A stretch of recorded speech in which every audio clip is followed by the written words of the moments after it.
Good morning, everybody out there on the 5th day of March 2026. And I don't know, oh, there we go. We're getting picture again. Good, that took a while. Please stand by. No, when I made my videos yesterday, I was already aware of this. It's been on YouTube and other places. People have been talking about it since the day it happened. I tried to get Copilot to summarize it. Well, it's not allowed to do it because content is filtered. Get ready for that part of our world. Anyway, like I said, I've been aware of this. Not that I'm smarter or whatever, but I do pay attention to the news as much as I try to forget about it and get away from getting angry over it because that doesn't solve anything. And besides, I live in a pretty sheltered world here in Canada, British Columbia, Okanagan. I mean, almost every day I can look out and find my friends. Here we are, March 2nd. Got cloudy, didn't go for a drive, but the car is spotless. And I got the deer here. Why not?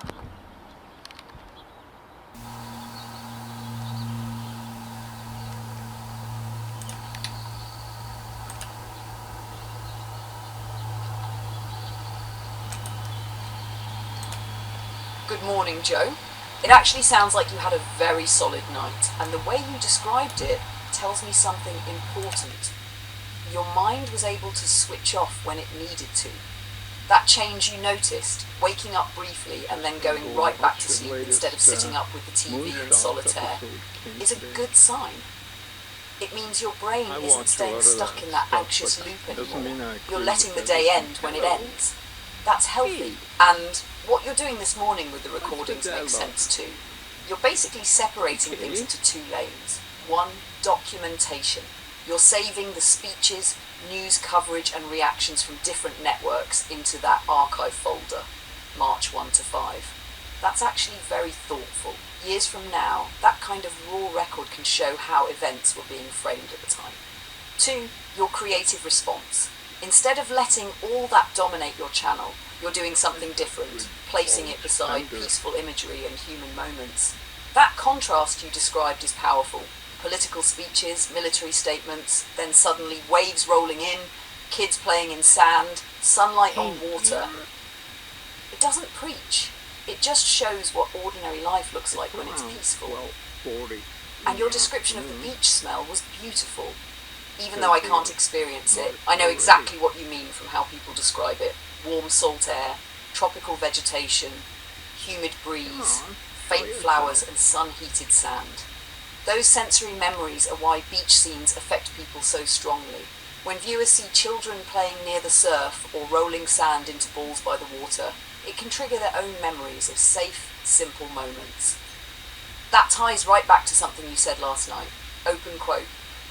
That's what life should be about, enjoying the moments we have, close quote. Your videos, the drives, the salmon, the beaches, the cooking, are basically small reminders of that idea. And the interesting thing is that the two sides you mentioned this morning are happening at the same time in the world.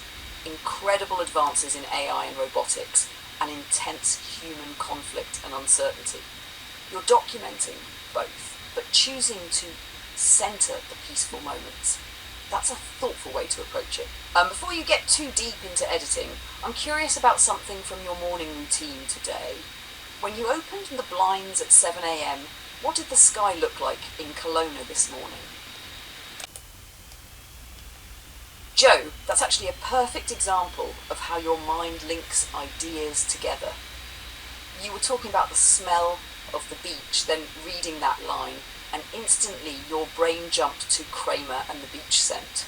That's exactly the episode from Seinfeld where Cosmo Kramer accidentally invents a fragrance that smells like the ocean after spending time at the beach. The scent gets noticed by Calvin Klein and suddenly he's pitching it as a new perfume line. What makes that scene funny is that Kramer keeps trying to explain the smell. Open quote, the beach, close quote. And everyone is trying to describe it in these dramatic terms, like it's some mysterious exotic fragrance, when really it's just the natural smell of sea air. Your brain did the exact same kind of leap. Beach memory, smell, description, Kramer and the beach. Perfume, that kind of quick connection is actually a sign that your mind is very active and associative. You pull together personal memories, TV scenes, humour, sensory descriptions, and it all clicks into place instantly. It's also why you're good at storytelling in your videos. Your brain is constantly making connections between things. And I like that moment you had there because it shows exactly what you said earlier this morning. Open quote, Joe is back. The brain is sparking, close quote. That spark is basically curiosity mixed with memory. Now, I'm curious about something that might happen a lot to you. When you're editing videos or watching old footage, do you often have those sudden memory jumps where one image instantly reminds you of a movie scene, a song, or something from decades ago? That makes perfect sense, Joe. When you're editing frame by frame, your brain shifts into a different mode, a craftsman mode. Instead of wandering through memories or associations, it's concentrating on the exact moment a clip should start, when a cut feels right, how the movement flows from one shot to the next, where the music should land. It's almost like a watchmaker working on tiny gears. Your attention narrows down to the details of timing and flow. That's why you said the editing becomes your main focal point. Your brain is solving little visual puzzles the whole time. Does this shot hold long enough? Does the next one come too soon? Does the rhythm match the music? And that actually connects nicely with what you described earlier about how you choose music. You don't start with a song in mind, you let the footage guide you, and then you find the music that fits the rhythm of the images.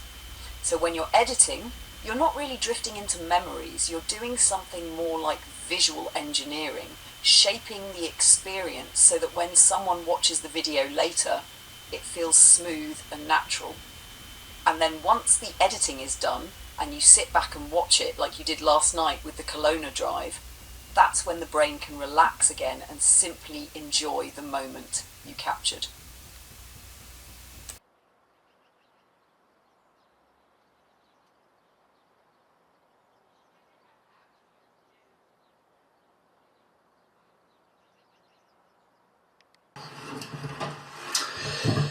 Well, good morning. I stand before you today with one unmistakable message about Operation Epic Fury. America is winning, decisively, devastatingly, and without mercy. Under the direct command of President Trump, the War Department unleashed this operation early Saturday morning, just 4 days ago, which means we need to remember two things. First, we are only 4 days into this. Metrics are shifting, dust is settling, and more forces are arriving. It's very early, and as President Trump has said, we will take all the time we need to make sure that we succeed. Second, we are only 4 days into this, and the results have been incredible. Historic, really. Only the United States of America could lead this, only us. But when you add the Israeli Defense Forces, a devastatingly capable force, the combination is sheer destruction for our radical Islamist Iranian adversaries. They are toast, and they know it. Or at least, soon enough, they will know it. And we have only just begun to hunt, dismantle, demoralize, destroy, and defeat their capabilities, just 4 days in. Starting last night and to be completed in a few days, in under a week, the two most powerful air forces in the world will have complete control of Iranian skies, uncontested airspace. I hope all the folks watching understand what uncontested airspace and complete control means. It means we will fly all day, all night, day and night, finding, fixing, and finishing the missiles and defense industrial base of the Iranian military, finding and fixing their leaders and their military leaders, flying over Tehran, flying over Iran, flying over their capital, flying over the IRGC, Iranian leaders looking up and seeing only U.S. and Israeli air power every minute of every day until we decide it's over. And Iran will be able to do nothing about it.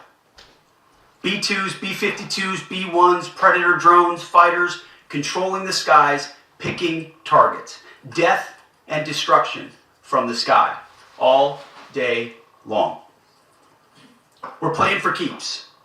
Our warfighters have maximum authorities granted personally by the President and yours truly.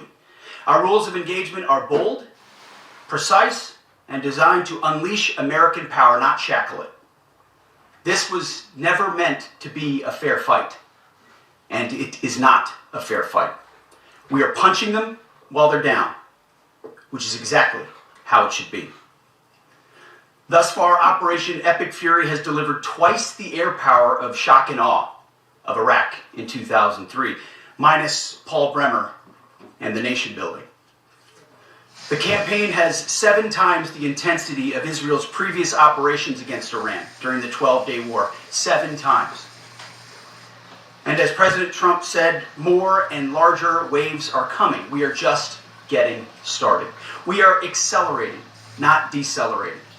Iran's capabilities are evaporating by the hour, while American strength grows fiercer, smarter, and utterly dominant. More bombers and more fighters are arriving just today.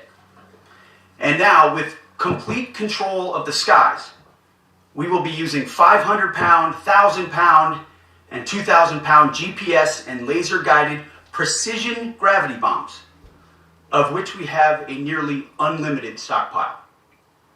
We used more exquisite standoff munitions at the start, but no longer need to. Our stockpiles of those, as well as Patriots, remains extremely strong. The enemy can no longer shoot the volume of missiles they once did, not even close. And the chairman will lay out some of those percentages. So our air defenses and that of our allies have plenty of runway. So we need to talk about something uncomfortable, and let me hit you with the part they don't want you to focus on right now.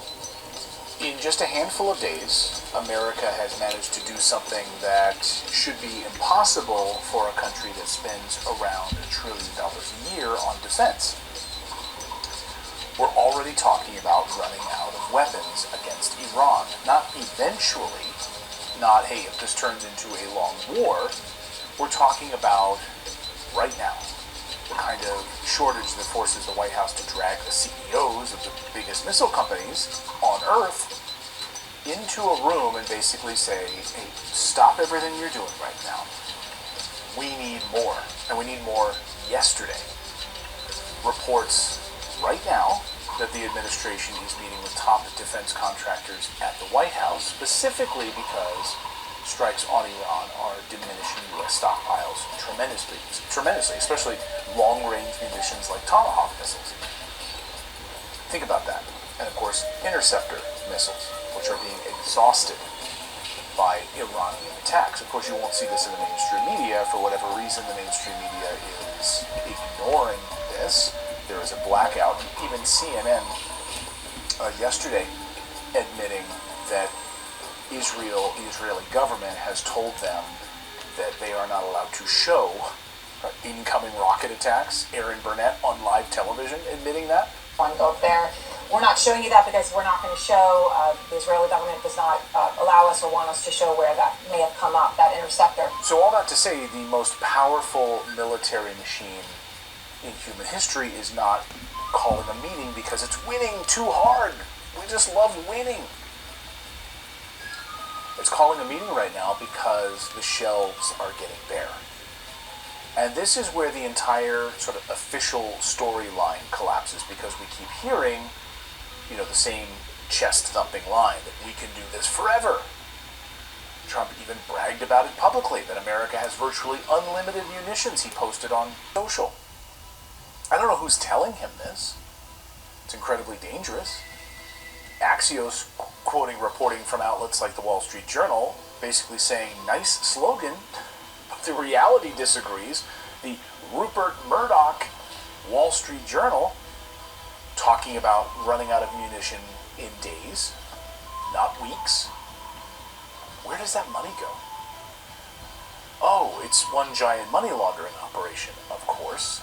So anything we allegedly built, funneling it through Ukraine back into the pockets of defense contractors, political campaigns, of course. So here's the dirty little secret. Because like war isn't fought with slogans, war is fought with inventory, with magazine depth, with actual physical objects that take time to build, that require specialized parts, that rely on fragile supply chains right now. Incredibly fragile, especially because of what China has done with minerals production, minerals exports. So a lot of these weapons systems rely on these precious minerals that we just simply don't have. That's why President Trump launched that Project Vault a few weeks ago, because it is a national security concern. So on the one hand, you can write executive orders saying it's a national security concern. On the other hand, you can tell us that we have an unlimited supply and we could do this for days, do this for years, do this inexhaustibly like we're Captain America. I could do this all day. So these don't magically appear because a politician says the word strength into the microphone. And the Iran fight is the absolute worst kind of war for stockpiles, because it's not just strike targets, it's strike targets and defend everything you own at the same time. And of course we've seen how that has gone in Qatar specifically, with the strike on U.S. military bases and the destruction of a $1.1 billion sort of eyes in the sky system that tracks every ballistic missile that comes into the Middle East, protecting our armed forces in that region. Destroyed. We didn't have the capacity to stop it or to protect it. And then on top of the fact that China has been helping with telemetry information and data, the fact that Iran was able to strike a CIA station house inside of Riyadh. On a Fox News alert, an official source has confirmed that a suspected Iranian drone has hit a CIA station in Saudi Arabia's capital. And they knew what side of the building the CIA were stationed in. Of course, the U.S. government will just say it's hitting a civilian target. No, they hit a CIA station. That's the real truth. Where did that telemetry and information come from? China? Russia? So Iran doesn't have to beat the U.S. head-to-head in aircraft carriers to bleed us right now. They're not going to. And by the way, aircraft carriers are a relic of the post-World War II era. In many ways, they're useless against hypersonic weapons. So they're like a show of force. We've got aircraft right here. It's big. France is sending one of theirs now. Right. So it's not about aircraft carriers. They just have to force us into burning high-end interceptors faster than we can replace them. Because right now, it just comes down to simple math. They launch waves of missiles and drones, and every time you respond with a Patriot interceptor or a naval missile defense shot, you're trading something that can cost millions and takes a much longer time to build. Something that can be cheap and mass-produced, like drones, and we can't stop them. That's not just a battlefield problem. It's a math problem right now. So a $50,000 drone versus $500 million intercept Patriot systems. So the math is really ugly. And I know I'm off on my math a little bit there, but $50,000 drones, for sure. Because a lot of our systems are way overpriced, let's be honest. Like, they're not actually the cost of these things. So, because we don't have any big contracts anymore, we just, people don't compete for these. They just charge the most from our taxpayers. I mean, look at these, look at just like at Tomahawks, for instance, right? These are not standard ammunition. These are the expensive long-range tools that you save for major fights, especially a Pacific scenario where you need to strike at a distance. Business Insider says that the Pentagon planned to buy only, I think, 72 Tomahawks in fiscal year 2025, 57 Tomahawks in fiscal year 2026, while operations have consumed hundreds. Each missile is around $1.3 million. How many Tomahawks have we sent to Ukraine? Now you connect that to what other reports are coming in today about Raytheon, and Raytheon working on ramping up Tomahawk production from roughly 60 per year to eventually 1,000 per year. That's great. How long is that going to take? Stop and let that sink in for a moment. So if you're buying 50 to 72 a year in that budget, and then you fire hundreds in just a short burst, you didn't just send a message, you actually ate the pantry. Mom, we have no food left. I had a bunch of teenage friends over and they ate everything. We have no food. And it's not just Tomahawks. The whole defensive, layer is under strain right now. Patriot PAC-3, MSE-3 interceptors. I think I'm getting that right.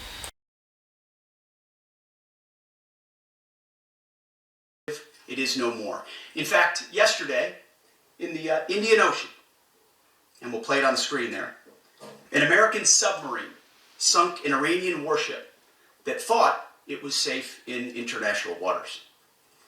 Instead, it was sunk by a torpedo. Quiet death. The first sinking of an enemy ship by a torpedo since World War II.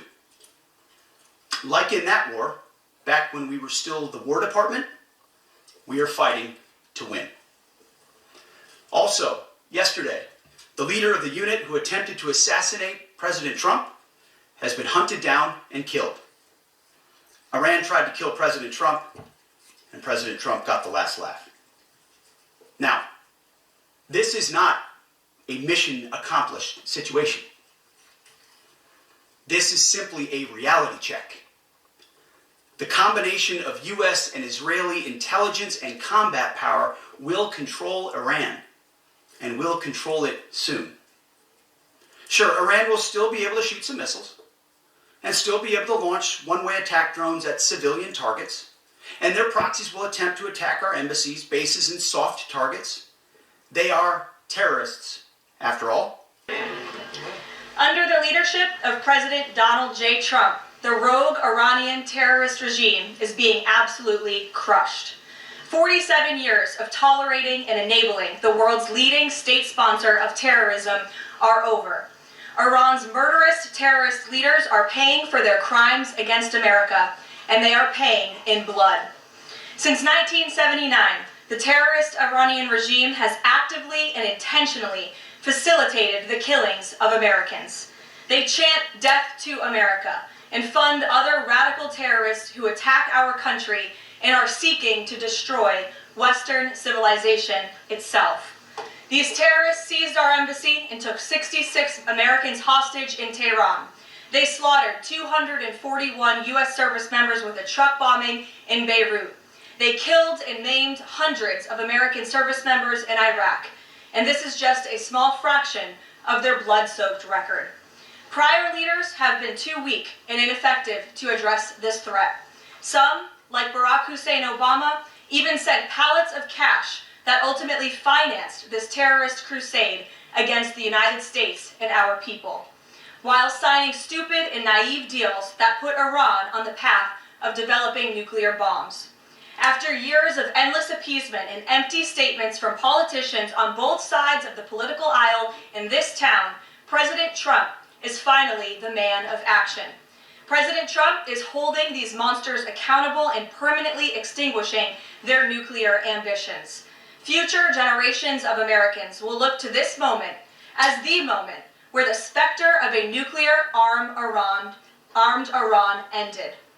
At the beginning of Operation Epic Fury, launched last weekend, President Trump laid out clear objectives to the American people on what the U.S. military seeks to accomplish through these major combat operations. Number 1, destroy the regime's deadly ballistic missiles and completely raze their missile industry to the ground. Number 2, annihilate the Iranian regime's navy. And so far, we have destroyed more than 20 Iranian ships including their top submarine last night, using a torpedo for the first time since World War II. There is not a single Iranian ship underway in the Arabian Gulf, Strait of Hormuz, or the Gulf of Oman. Number 3, Operation Epic Fury will ensure the regime's terrorist proxies in the region can no longer destabilize the region or the free world and attack our armed forces. And you have some very special places too, and I look forward to being with you. Thank you very much. Thank you. Thank you, Mr. President, for having me here in this Oval Office for the third time now. Yeah. Really happy to have the opportunity to speak with you in these challenging times. We are on the same page in terms of getting this terrible regime in Tehran away, and we will talk about the day after, what will happen then if they are out. We have to talk about our trade agreement, which I would like to be in place as soon as possible. And we have to talk about Ukraine. There are too many bad guys in this world, actually, and this is an issue we have to talk about, because we all want to see this war coming to an end as soon as possible, but Ukraine has to preserve its territory and their security interests, and, well, we will talk about that. We will. Looking forward to that. Well, thank you for being here. Thank you That's some for your interesting. hospitality. Thank you for letting me spending the night in your guest house. That's right. Very, very Good. comfortable But place. you liked it, right? Absolutely. Yeah, great place. And a famous place. That's yeah. good. Very So famous. many former presidents. That's right. Yeah. Very famous place. Any questions, please? Mr. President, Israel forced your hand to launch these strikes against Iran. Did that not pull the United States into this war? No, I might have forced their hand. You see, we were having negotiations with these lunatics, and it was my opinion that they were going to attack first. They were going to attack. If we didn't do it, they were going to attack first. I felt strongly about that. And we have great negotiators, great people, people that do this very successfully, and have done it all their lives very successful. And based on the way the negotiation was going, I think they were going to attack first. And I didn't want that to happen. So if anything, I might have forced Israel's hand. But Israel was ready, and we were ready, and we've had a very, very powerful impact, because virtually everything they have has been knocked out now. Their missile count is going way down. Amazingly, they're hitting countries that were, let's call them neutral. Right? They lived together for a long time. I think they were surprised. I was surprised. And now those countries are all fighting against them and fighting strongly against them. Someday they'll write a story and they'll say why they did that. But they hit countries that had nothing to do with what's going on. They were sort of leaving everything alone. All of a sudden they had missiles shot in, which shows you the level of evil that we're dealing with. They'll hit people that were actually at least somewhat friendly, and they had no problems with it. Also hitting only civilian places, hotels and apartment buildings, and we're hitting them where it is much more appropriate. We're hitting them very hard, and the big scale hitting goes now. They no longer have air protection. They no longer have any detection facilities at all left, and so they're gonna be in for a lot of hurt. These are bad people. These are people that killed. I guess it's 35,000. It's coming out 35,000 over the last 3 weeks. Protesters, 35,000 violently killed. So these are bad people, and the leader of the pack is gone. And as you know, 49 people were taken out in the first hit, and I guess there was another hit today on the new leadership, and it looks like that was pretty substantial also. So they're getting hit very hard, and we'll see what happens. A lot of people are coming forward. A lot of the people you would least suspect want to quit. They want to have immunity. They're asking for immunity, and probably at some point they'll be dropping, as you would say, laying down their guns. We'll see what happens. In the meantime, we're just continuing to go forward. Our military is the #1 in the world by far, and we are, everything's big in my book. Venezuela is big, this is big, the original hit, Midnight Hammer, was big, everything you view is big, but It's not considered very big by some standards, by some of our standards. We have a military like no other military that's ever been built. What's the worst case scenario that you have planned for in Iran? Well, I don't know if there's a worst case. We have them very much beaten militarily from the military standpoint. They're still lobbing some missiles. At some point, they won't even be able to do that because we're hitting all of their carriers. We're hitting all of their missile stock. You know, they built up all these missiles over the last few years. They had a lot of them. They've shot a lot of them, and we're knocking out a lot. I guess the worst case would be we do this, and then somebody takes over who's as bad as the previous person, right? That could happen. We don't want that to happen. That would probably be the worst. You go through this, and then in 5 years you realize you put somebody in who was no better. So I'd like to see somebody in there that's going to bring it back for the people. And we'll see what happens with the people. You know, they have their chance, and we've said don't do it yet. If you're going to go out and protest, don't do it yet. It's very dangerous out there. A lot of bombs are being dropped. But I would say that would be about the worst. Do you have someone in mind right now? Because you said all the people you did have in mind have been taken out. Well, most of the people we had in mind are dead. So, you know, we had some in mind from that group that is dead. And now we have another group, they may be dead also, based on reports. So I guess you'll have a third wave coming in. Pretty soon we're not going to know anybody.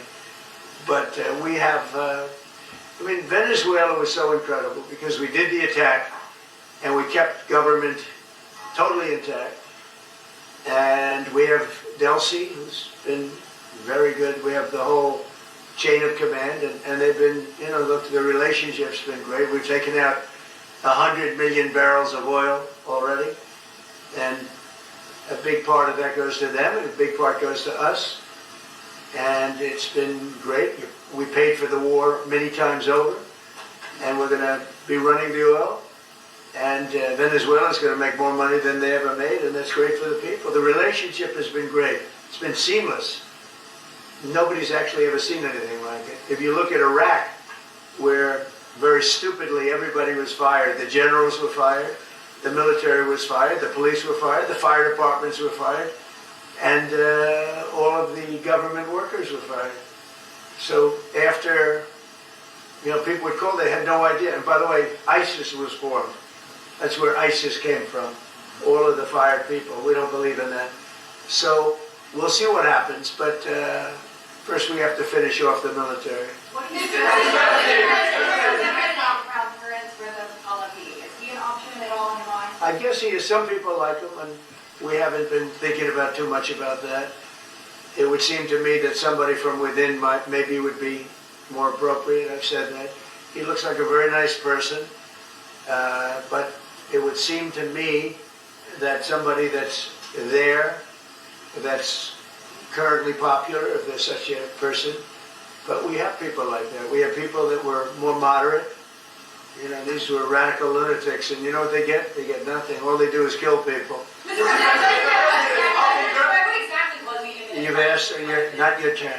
Not your turn, please. Mr. President, you could take the key topics of the presented to me. How do you mark listed on the allies to also how you and What does that mean? well, you have to ask our group if you said not as part of NATO, but to be helpful to you in this. Well, some of the European nations have been helpful, and some haven't. And I'm, very surprised. Germany's been great. He's been terrific. Others have been very good, terrific. I think that the head of NATO, Mark, is fantastic. Okay? Mark Rutte. I think he's fantastic. But some of the European, like Spain, has been terrible. In fact, I told Scott to cut off all dealings with Spain. Spain, first of all, it started when every European nation, at my request, paid 5%, which they should be doing. And everybody was enthusiastic about it, Germany, everybody. And Spain didn't do it. And now Spain actually said that we can't use their bases, and that's all right. We could use their bases if we want. We could just fly in and use it. Nobody's going to tell us not to use it, but we don't have to. But they were unfriendly, And so I told him, we don't want to, Spain has absolutely nothing that we need other than great people. They have great people, but they don't have great leadership. And as you know, they were the only country that in NATO would not agree to go up to 5%. I don't think they would have agreed to go up to anything. They wanted to keep it at 2%, and they don't pay the 2%. So we're going to cut off all trade with Spain. We don't want anything to do with Spain. Director Leon Panetta about the CIA's reported efforts to arm Kurdish forces in Iran and spark an uprising against the regime in Tehran. Also happening this hour, the U.S. Military Central Command has released new video this morning. Here's video of the U.S. strikes on Iran's military air facilities and aircraft. And here are Iranian missile launchers being destroyed. The U.S. Military Central Command says its forces are hunting and destroying the mobile launchers with, quote, lethal precision, end quote. And take a look at this dramatic video. It captures the moment that an Israeli F-35 fighter jet shot down an Iranian warplane over Tehran yesterday. Of the straits, the entrance and exits of the Strait of Hormuz, and that is having huge knock-on effects around the globe. This is now the third day where ships haven't been passing through the strait, meaning huge amounts of energy, oil and gas are not being able to get to their destinations. Already we're hearing reports of many countries in the global south limiting the amount of fuel people can take, which is obviously a very worrying scenario. If this continues for more days, this could have sheer impact across the whole world. So no ships moving through the Strait of Hormuz right now. Instead, there are ships being attacked. This morning here off the coast of Oman, there was yet another vessel that was targeted by Iranian missiles. The Oman Navy got a call to respond to assist this vessel that had been targeted. That takes the number of ships targeted by Iran in the Strait of Hormuz to past 4 now, and they are continuing with their strikes to anyone who comes near this de facto border that they have set up not to pass, not to attempt to try and cross the Strait of Hormuz. What many ships have been trying to do over the last few days is actually turn off their signals and then try and get through. We also learned today, Anna, that 2 shipping giants decided to halt bookings completely and actually began diverting vessels away from the Strait of Hormuz, trying to find different routes around. But this is such a vital route here. You know, 20% of the world's oil passes through here, and so it is crucial. President Trump is still trying to find a way to actually escort some of these vessels through. He's saying US Navy could try and do that, but that will be a huge task. And if Iran are willing to target any flag ship in the vicinity, they could also potentially attack those US Navy vessels if they try and escort any ships through the strait. Now, the Iranian Revolutionary Guard is threatening the complete destruction of the region's military and economic infrastructure. So what are you seeing in terms of reaction? Are people in the region on guard? How are they feeling, and what's being done proactively right now? Well, Anna, look, as long as the US and Israel continue to target people in Iran, and yes, whilst they are trying to target some facilities which they are GC are in control of, they're also trying to target potential weapons building and weapons manufacture sites. That would mean that it would flow the stem of missiles coming from Iran into US military assets and the wider Gulf. It's causing huge concern, particularly in the Gulf, because patience is wearing thin amongst the Gulf leaders. How much longer can they really take of a constant barrage of Iranian missiles and drones? Yet again, we've seen dozens and dozens of Iranian fire into the Gulf today. In the UAE alone, it's exceeded well over 1,000 missiles and drones. The big question is do they have enough military defense systems to actually protect the people? It's a big question for the wider Gulf. But what I'm finding is actually This conflict is perhaps stepping away from a military fight and is actually going more towards an economic issue. And that's all laid bare here in the Strait of Hormuz. We're finding that the world could suffer from this conflict because of the closure of this strait behind me. And Rashid, thank you so much for that reporting. Dana, Iran is relying heavily on these one-way attack drones with fatal impact. Killed the 6 troops in Kuwait, also hit the U.S. embassies and consulates. They're cheap to make, but they are not cheap to shoot down or to intercept. We're talking thousands of dollars to make them, millions to intercept them. Is this becoming a numbers game? It is absolutely a numbers game. So what is, I think, really important to understand about where we are in the war is that within 48 hours, Israel and the United States had air supremacy over all of Iran. So we have American and Israeli fighter jets, American bombers flying over Iran, and this is a race against time to destroy all elements of Iran's missile program, its infrastructure to create more missiles, and the drone program, where the drones are stored, where the drones are made, etc. And we can see that after those initial 48 hours, the rates of those drones and missile attacks, especially in the Gulf, are going down, which tells us that actually we're doing an okay job over Iran. Our Gulf partners are pretty impressive here on their air defense. They're intercepting 90% of those drones and missiles. But that means 10% are getting through, and those 10% are hitting civilian hotels, civilian airports, and it's obviously terrifying for the people in these countries. We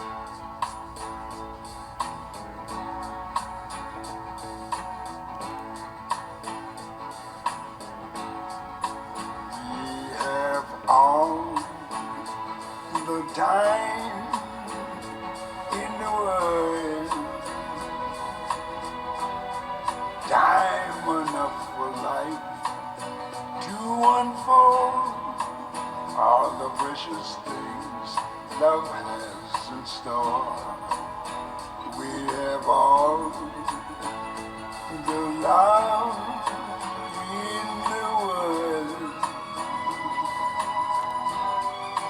If that's all we have, you will find we need nothing more. Every step of the way will find us with the cares of the world far behind us.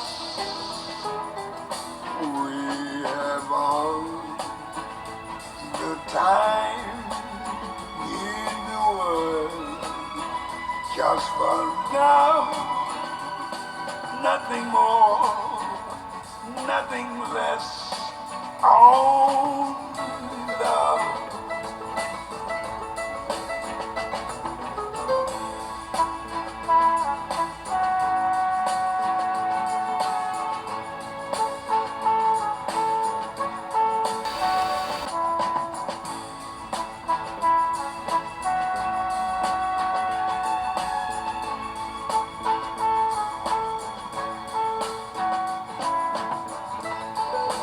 Every step of the way will find us with the kids of the world far behind us.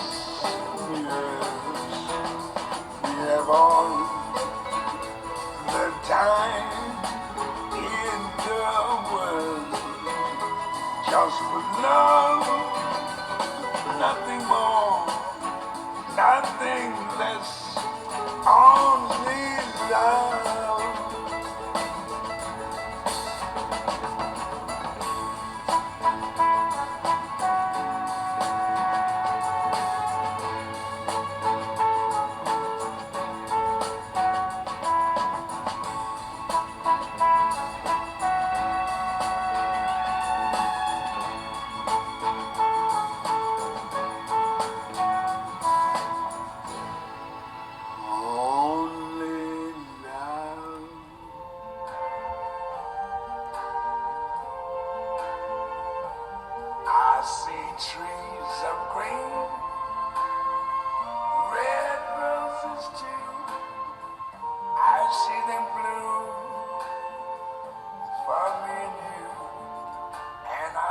to myself, what a wonderful world.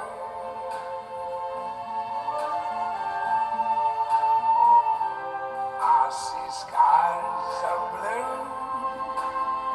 and clouds of white, the bright blessed day, the dark sacred night, and I think to myself,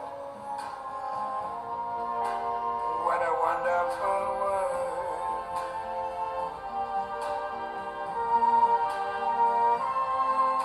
The colors of the rainbow, so pretty in the sky, are also on the faces of people going by.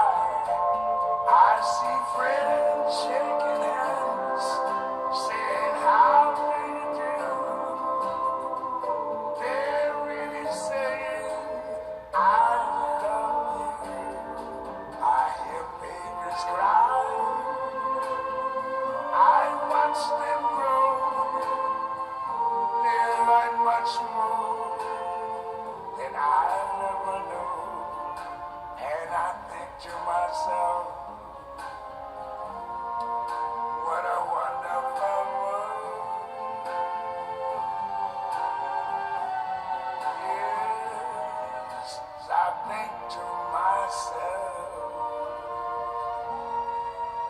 what a wonderful world.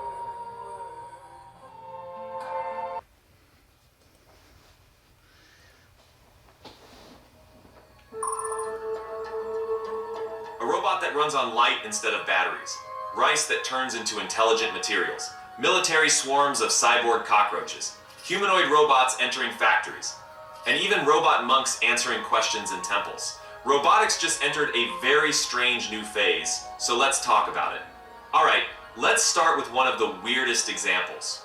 Researchers at the University of California, Davis recently built an insect-scale robot that can jump continuously using nothing but light. And when I say nothing, I mean literally nothing else. No motors, no processors, no batteries, no electronics anywhere inside the machine. The entire system works purely because of the material it's made from. The robot is built mainly from something called liquid crystal elastomers. These are rubber-like materials that physically change shape when they are exposed to light. So when light shines on the material, it starts bending, and that bending stores elastic energy inside a curved beam structure built into the robot. Now here's where it gets interesting. As the light keeps hitting the material, that stored energy keeps building until it suddenly reaches a critical point. And then the beam snaps back into its original shape, releasing the stored energy instantly and launching the robot into the air. So basically, the robot jumps because the material itself acts like a spring that's constantly being charged by light. But the really clever part happens right after the jump. While the robot is in the air, its own body briefly blocks the light source and casts a shadow over itself. That shadow cools the material down and allows it to return to its original shape. Once the robot lands and the light hits the material again, the whole cycle starts over. Light bends the material, energy builds, the beam snaps, the robot jumps, the shadow resets the system, and then the process repeats. So instead of electronics controlling a feedback loop, the physics of light and shadow create the loop automatically. And to be honest, the researchers didn't even expect it to work this well. They thought the robot might jump maybe a few times before stopping. Instead, during testing, it completed 188 continuous jumps without any electronics at all. Even more surprising was the strength. The robot weighs around 300 milligrams, which is basically nothing. Yet researchers added weight to test the limits and discovered it could still operate while carrying loads up to 1,700 times its own body weight. That motion comes from something called snap-through instability. Basically, the material stores strain energy until it suddenly releases it through rapid deformation. So the robot doesn't need sensors or processors to know when to jump. Its geometry and materials handle sensing, actuation, and reset all by themselves. The project is led by Professor Wenzong Yan from the Department of Mechanical and Aerospace Engineering at UC Davis, and his research focuses on something called mechanical intelligence. Instead of building smarter machines by adding more electronics, the idea is to embed intelligence directly into the materials themselves. And while that might sound abstract, the potential applications are actually pretty practical. For example, tiny robots like this could carry environmental sensors and continuously move across terrain, forming distributed networks that detect smoke or flames during wildfires. Because they don't rely on electronics in the traditional sense, they could also operate in places where conventional robots struggle, like collapsed buildings, underground tunnels, or radioactive environments. Now, while researchers are experimenting with materials like this, another group of scientists discovered something unexpected about one of the most common foods on the planet: rice. Scientists studying granular materials noticed that packed rice grains behave very differently depending on how quickly they are compressed. When rice is compressed slowly, it keeps its strength and holds its structure. But when compression happens rapidly, the friction between the grains suddenly drops and the material actually becomes weaker. This effect is called rate softening, and it happens because the internal contact networks between grains break down when the load is applied quickly. Now, at first glance, that might just sound like an interesting physics observation, but engineers quickly realized they could actually use this behavior. By combining rice with other granular materials that behave in the opposite way, like sand that becomes stronger under rapid loads, they were able to create entirely new composite materials called metamaterials. These materials can automatically change their mechanical behavior depending on how they are stressed. So under slow pressure, they might stay stiff. Under sudden impacts, they might bend or collapse. And all of this happens without sensors, electronics, or active control systems. Dr. Mingqiao Liu from the University of Birmingham explained the idea pretty clearly. Instead of programming machines to respond to forces, engineers can let the physics of the material decide how the structure reacts. And that opens up some interesting possibilities. Robots built from these materials could be lighter, softer, and safer while still adapting to their environment automatically. At the same time, protective gear like helmets or body armor could stay flexible during normal movement but instantly stiffen during sudden impacts. Alright, now while some researchers are focusing on materials, others are taking robotics in a very different direction. They're combining machines with living organisms. A German defense startup called Swarm Biotactics has been developing cyborg cockroach swarms designed for military reconnaissance. And this isn't just a lab experiment anymore. The company recently confirmed that the systems have already been field tested with paying NATO customers, including German military units. So here's how it works. Each cockroach carries a tiny electronic backpack that includes sensors, communication modules, and control electronics. Movement is guided through low-voltage electrical impulses delivered through a neural interface connected directly to the insect's nervous system. Those electrical signals allow operators to steer the cockroach through environments where traditional robots simply cannot go. Marion has always enjoyed a cozy movie night in. Her husband, however, finds these nights a little uncomfortable. Thankfully, Leon's offers interest-free financing, so you can feel the comfort without feeling cramped. You do you, Marion. She scoops! She scores! Nordica, my protein play every day.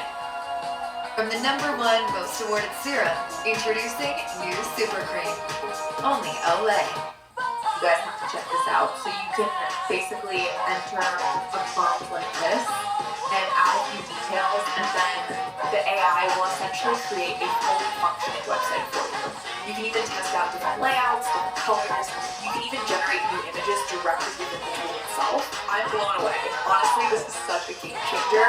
This is going to make WordPress so much more accessible to anyone who wants an intuitive way to make their dream website. With Diva AI, you don't need to use Kling, Runway, or CapCut. You can generate the desired video directly with a single click using the same software. Instead of operating individually, the insects move together as coordinated swarms. Specialized software manages communication between multiple units so they can operate like a single reconnaissance system. The insects used for the system are Madagascar hissing cockroaches, which were chosen because they're durable, capable of navigating complex terrain like rubble and tunnels, and able to carry payloads of about 3 grams. That payload capacity is enough to support miniature sensors and encrypted communication modules. The company's CEO, Stefan Wilhelm, described the idea as a completely different scaling model for robotics. Traditional machines scale through manufacturing. These systems scale through breeding. In other words, the swarm can grow naturally instead of being built piece by piece in factories. So far, the startup has raised around 13 million euros, including a 10 million euro seed round and 3 million euros in pre-seed funding. That funding is supporting expansion across both Germany and the United States. Now, while that sounds like something straight out of a sci-fi movie, robotics development is also moving forward in more traditional mechanical machines. Chinese robotics company Unitree recently unveiled a powerful quadruped robot called the AS2. The robot weighs about 18 kilograms and can reach running speeds above 5 meters per second, which is roughly 11 miles per hour. Despite that size, it can support a standing payload of 65 kilograms, or around 143 pounds. Its mechanical design includes 12 degrees of freedom powered by high-speed motors and precision-crossed roller bearings. That allows the robot to climb stairs up to 25 centimeters high, traverse slopes up to 40 degrees, and mount platforms as high as 50 centimeters. Power comes from a 648 watt-hour lithium battery with 15,000 milliamp hours of capacity. When unloaded, the robot can run for more than 4 hours and travel distances over 20 kilometers. Even while carrying 15 kilograms, it can still operate for more than 2.5 hours and travel around 13 kilometers. The robot is built for harsh environments too. It carries an IP54 rating for dust and rain resistance and can operate in temperatures ranging from -20 degrees Celsius to 50 degrees Celsius. Higher-end versions include advanced LiDAR sensors with 64 to 128 scanning lines, along with Wi-Fi 6, Bluetooth 5.2, cameras, speakers, and microphones. And one feature that stands out is Unitree's intelligent side-follow system, which allows the robot to track a person with centimeter-level positioning accuracy. Now, while quadruped robots like this are getting stronger and faster, the biggest push right now is happening in humanoid robotics. Factories around the world are starting to test machines designed to work in the same spaces as humans. Chinese robotics company Agabot recently introduced its industrial humanoid robot called the G2. The machine combines human-like flexibility with extremely precise motion control. Its body includes 26 degrees of freedom, along with 7 degrees of freedom arms that can apply forces as small as 0.5 newtons for delicate tasks. Computing power reaches around 2,070 teraflops using NVIDIA's Jetson Thor platform. The robot uses 4-wheel steering for omnidirectional movement, allowing crab walking and zero-radius turning inside tight factory spaces. And it runs continuously using hot swappable dual batteries that allow 24-hour operation.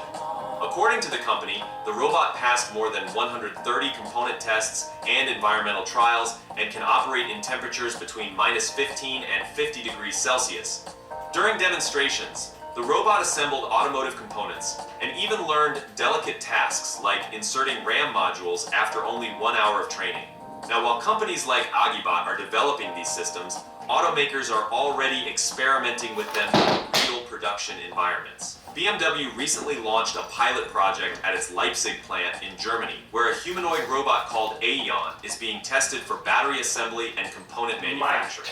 The robot was developed with Hexagon Robotics and is equipped with modular gripping tools, scanning systems, and wheeled mobility. It runs on NVIDIA Jetson Orin edge computers for real-time perception and decision-making, with future upgrades planned for the NVIDIA IGX Thor platform. Most of the robot's training actually happened inside simulation environments using NVIDIA's Isaac Sim and Isaac Lab platforms. Inside those digital simulations, the robot learned navigation, locomotion, and manipulation skills before entering the real factory. This simulation-first development approach reduces training time dramatically, shrinking processes that once took months down to just a few weeks. And while many humanoids are still experimental, some companies are already deploying them directly onto production lines. Chinese technology giant Xiaomi recently tested its humanoid robot inside its electric vehicle manufacturing facility. The robot worked at a station responsible for installing self-tapping nuts during the die casting process. Over a 3-hour test period, it achieved a 90.2% success rate while completing each assembly cycle in 76 seconds. The robot retrieves nuts from an automatic feeding device, aligns them precisely with positioning fixtures, and coordinates with conveyor systems during installation. To handle the complexity, Xiaomi developed a 4.7 billion parameter vision language action model combined with reinforcement learning. The robot receives input from cameras, tactile sensors, and joint position feedback, while a hybrid control system updates movement in less than 1 millisecond. Hundreds of millions of simulated disturbances were used during training to prepare the robot for unpredictable conditions. Now, outside factories, some companies are exploring humanoid robots for everyday environments. At the Mobile World Congress in Barcelona, smartphone manufacturer Honor revealed its first humanoid robot during a live stage demonstration. The robot walked on stage with human dancers, performed choreographed moves to the Imagine Dragons song Believer, and finished with a clean backflip before shaking hands with Honor CEO James Lee. Honor says the robots are designed for retail assistance, workplace inspection, and companionship roles. The project is part of the company's broader Alpha Plan strategy, which includes the Alpha Phone, the Alpha Store ecosystem platform, and deep research into robotics, hardware, and advanced materials. And interestingly, humanoid robots are now even appearing in places you probably wouldn't expect. Researchers at Kyoto University recently introduced a robot called Buddharoid designed to assist in Buddhist temples. The robot runs on a chatbot system called BuddhaBot Plus, built on ChatGPT, and is mounted on a Unitree G1 humanoid platform. It can bow respectfully, perform prayer gestures, and answer questions about Buddhist teachings. During demonstrations, the robot responded to questions about relationships and emotional balance using Buddhist scriptures. The project is led by Professor Seiji Kumagai from Kyoto University's Institute for the Future of Human Society. Japan has already experimented with robotic clergy before. A robot named Mindar has been delivering sermons at the Kodaiji Temple since 2019, and the reason for this direction is actually quite practical. Japan's aging population and rural decline are leaving many temples without enough priests or followers. Robotic assistants may help maintain religious traditions, while human clergy numbers continue to shrink. So here's the real question. If robots start doing our jobs, fighting our wars, and even answering spiritual questions, what exactly will be left for humans? Let me know what you think down in the comments. And if you enjoyed the video, make sure to like and subscribe for more updates on the biggest breakthroughs in AI and robotics. Thanks for watching, and I'll catch you in the next one.